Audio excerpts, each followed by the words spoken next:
Hi everyone, welcome to POWEROAD Walk.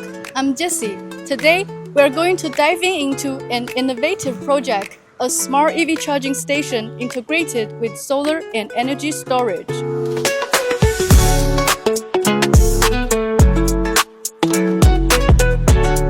Now we are at the project site. Let's go find out how this charging station works.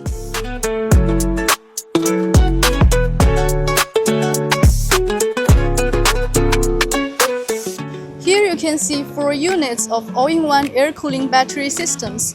With 3 charging stations like this, the total capacity reaches 2,408.4 kilowatt-hours.